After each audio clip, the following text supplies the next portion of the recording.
South இந்தியால இருந்து டெல்லிக்கு போன ஒரு best kick boxer. Sticking on his daytime. It's a bad line till he gets his arms down. இன்னும் கூட ஒர்க் அவுட் ஆக மாட்டேங்குதே. சரவணா. அம்மா. என்னப்பா தனியா பேசிக்கிட்டு இருக்க? இல்லம்மா, அது வந்து என்னப்பா அம்மா கிட்ட என்ன போய் சொல்லலாம்னு யோசிச்சுட்டு இருக்கியா? ஐயோ அம்மா, நான் உங்ககிட்ட பொய்யே சொல்ல மாட்டேம்மா. பூங்குடி என் மேல கோச்சிட்டு இருக்கால, அதாம்மா அவளை எப்படி சமாதானப்படுத்தலான்னு யோசிச்சுட்டு இருந்தேன்.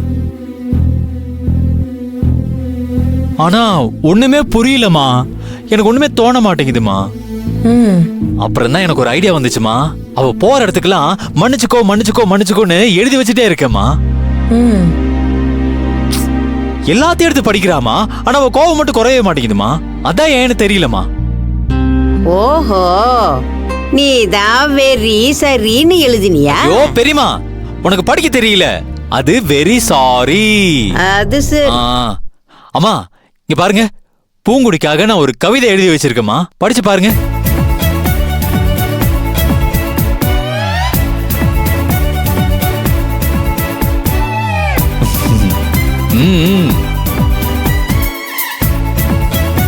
ஏ ஸ்ருதி, எப்படி?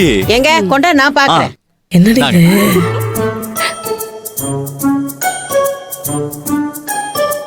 பஞ்சு மிட்டாய உடம்பு சாரி. ஐயா, உனக்கு படிக்கவே தெரியல, இரு நான் படிச்சு காட்டுறேன்.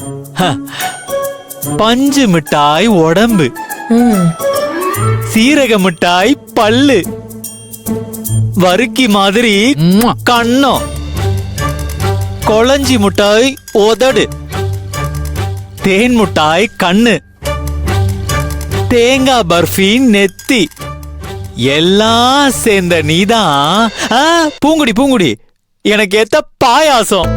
ஆமா, எப்படிமா இருக்கு? ஐயோ சூப்பர்ப்பா. நல்லா இருக்குல்ல? நீங்களே நல்லா இருக்குன்னு சொல்லிட்டீங்க, நான் போய் பூங்குடி கிட்ட கொடுத்துட்டு வரவா? வரேன் பூங்குடி.